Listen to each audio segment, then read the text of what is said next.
നമസ്കാരം. മാന്യപ്രേക്ഷകർക്ക് സ്റ്റാർനെറ്റിൻ്റെ പരിചയം എന്ന പരിപാടിയിലേക്ക് സ്വാഗതം. ആലപ്പുഴയിലെ സാമൂഹിക സാംസ്കാരിക രാഷ്ട്രീയ രംഗത്തെ പ്രമുഖരെ ഉൾപ്പെടുത്തി തയ്യാറാക്കുന്ന ഈ പരിപാടിയിൽ ഇന്ന് നമ്മുടെ അതിഥിയായി എത്തിയിരിക്കുന്നത് മുൻ അധ്യാപകനും സ്വാതന്ത്ര്യ സമര സേനാനിയും എഴുത്തുകാരനുമൊക്കെയായ ശ്രീ കല്ലേലി രാഘവൻ പിള്ള സാറാണ്. അദ്ദേഹത്തെ നമുക്ക് ഈ പരിപാടിയിലേക്ക് സ്വാഗതം ചെയ്യാം.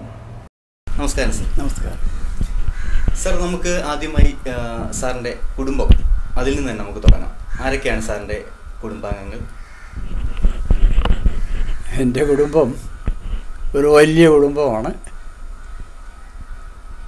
അത് എൻ്റെ ഭാര്യയും എൻ്റെ മക്കളും മരുമക്കളും മക്കളുടെ മക്കളും ഉൾപ്പെടുന്ന ഒരു കുടുംബം. അല്ലാതെ 11 വർഷക്കാലത്തെ ആലപ്പുഴയിലെ ഞങ്ങളുടെ ഒരുപാട് അംഗങ്ങളുള്ള ഒരു കുടുംബം, പിന്നെ എൻ്റെ ലക്ഷക്കണക്കിനുള്ള കുട്ടികൾ ഉൾപ്പെടുന്ന ഒരു കുടുംബം, അങ്ങനെയെല്ലാം വളരെ വിപുലമായ ഒരു കുടുംബമാണ് എനിക്കുള്ളതെന്ന് എനിക്ക് അഭിമാനിക്കാൻ കഴിയും. എൻ്റെ ഭാര്യ വിദ്യ പേരാണ്, തൊഴിലും അതുതന്നെയാണ്, എറണാകുളത്തുകാരി. എൻ്റെ മകള് ഡോക്ടർ NR ചിത്ര, അവൾ സെൻറ്റ് ജോസഫ്സ് കോളേജിലെ അധ്യാപികയാണ്. എൻ്റെ മകൻ ഹോങ്കോങ്ങിലെ പ്രശസ്തമായ ഒരു ബാങ്കിൻ്റെ MD ആണ്. ഇളയ മകള് സിംഗപ്പൂർ ഒരു എൻജിനീയറാണ്. മരുമക്കൾ അങ്ങനെ സിംഗപ്പൂറും ഹോങ്കോങ്ങിലും, അതുപോലെ ഒരു മൂത്ത മരുമകൻ ഷാർജയിലോ മസ്കറ്റിലാണ്, അയാളും ഒരു സിവിൽ എഞ്ചിനീയർ. രണ്ടാമത്തെ മരുമകനും ഒരു സിവിൽ എഞ്ചിനീയർ, മരുമകളെ ഒരു ബാങ്ക് ഓഫീസർ.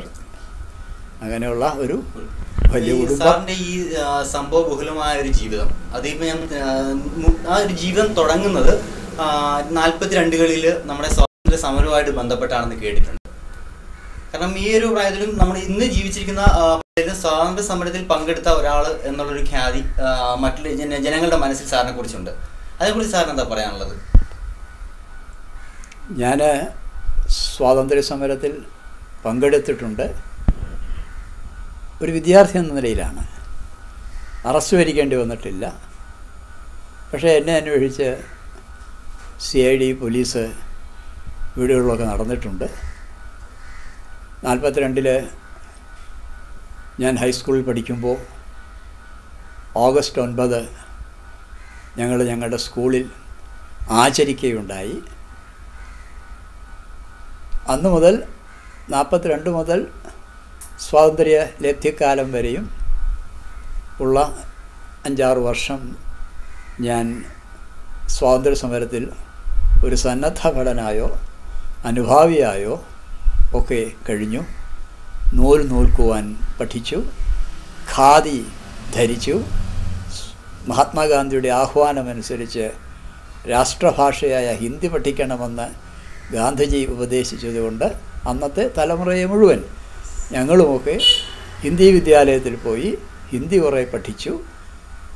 അങ്ങനെ രാഷ്ട്രീയത്തിൽ ഞാൻ അത്ര സജീവമായി നിന്നില്ലെങ്കിലും ഒരു സന്നദ്ധഭടനായിരുന്നു. മഹാത്മാഗാന്ധിക്കും ജവഹർലാൽ നെഹ്റുവിനും ഒക്കെ ജയവിളിച്ച് ഒരുപാട് സമ്മേളനങ്ങൾ കൂടി.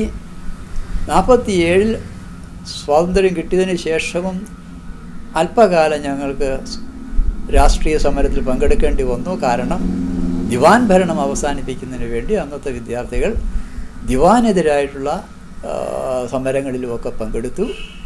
അങ്ങനെ ഒരു 5-6 വർഷം സ്വാതന്ത്ര്യ സമരത്തിൻ്റെ ഒരു ഭാഗമായിരുന്നു എന്ന് പറയാം.